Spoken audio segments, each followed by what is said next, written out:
So setting up SMS campaign. So we have to first install this module.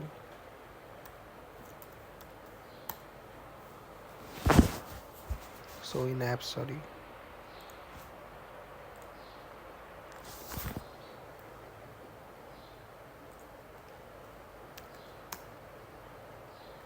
So SMS marketing module is, we have to install this and go to SMS marketing.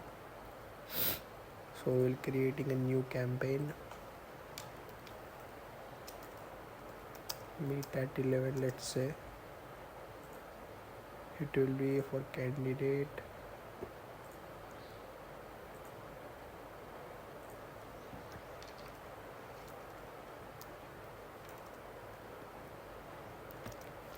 Let's say 11 a.m. Just SMS content is here. Just send to all. Now go back to this. So we can say we have set up a new campaign, meet at 11. This is how we can set up email SMS marketing.